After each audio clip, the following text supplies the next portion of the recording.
pacification, spiritualité, solitude, intergouvernementalité, gisement, territorialité, voilà les mots du vivre ensemble. Ils sont nouveaux, c'est intéressant, tout colloque qui nous propose des clés, des boîtes nouvelles et forcément refondateurs, un petit peu refondateurs.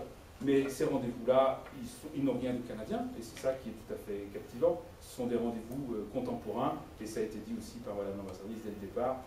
Qu'est-ce qui fait tenir le Canada ensemble? Qu'est-ce qui nous fait tenir ensemble, vous en Europe, vous en France, ou alors Alain, toi qui connais bien. Regarde tous ces mots et reprends-les pour la Corse. Il adore la Corse, ce garçon. Ce sont des mots, ce sont des notes. Quand on les combine, ça va faire des accords et des dissonances, mais finalement, à bien réfléchir, je n'ai pas beaucoup de notions en musique, mais je crois que les appréciations de ce qui est un accord dans telle société ou civilisation, ou de ce qui est une dissonance dans telle autre, sont des appréciations extrêmement relatives. Et d'ailleurs, au XXIe siècle, pour mettre tout le monde d'accord, on a inventé la musique de décaphonique, et là, c'est sûr que les accords sont très dissonants. Et donc, partout dans le monde, nous construisons des accords dissonants avec ces rendez-vous contemporains. Quoi qu'il en soit, à coup sûr, au-delà de ces mots, j'en ai tiré, moi, une philosophie plus simple. Qu'est-ce qui fait tenir ensemble ceci ou cela, le Canada, l'Europe, la Corse, petit ou grand? C'est d'abord et fondamentalement son rapport au monde, sa capacité à se dire nous, vous et les autres. Évidemment, c'est un b.a.-ba que d'y revenir, mais peut-être avons-nous été totalement happés par la question dans ce qu'elle a de réflexe d'introversion et pas tellement ou pas suffisamment attentifs à ce qu'elle nous aurait pu donner comme invitation à l'extraversion.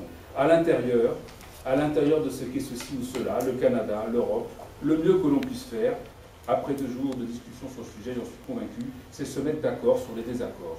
Se mettre d'accord sur les désaccords, c'est déjà pas mal.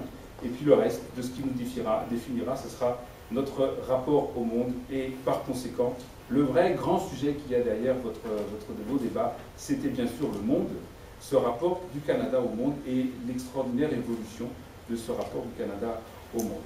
Anyway, pour prendre une expression que j'ai adorée là-bas, la leçon scientifique de tout ça, outre l'exercice de la dialectique, auquel je viens de vous livrer un petit peu avec les oppositions, les oxymores si tu veux, Alain, c'est qu'avec une bonne et simple question, on peut voyager loin et se tourner partout et dans tous les sens, même à coup de 10 minutes. La question était très simple, elle est très bonne, parce qu'elle a permis de croiser des regards extrêmement variés. Alors je nous souhaite d'autres bons et simples voyages à partir de questions aussi stimulantes que celle-là. Merci.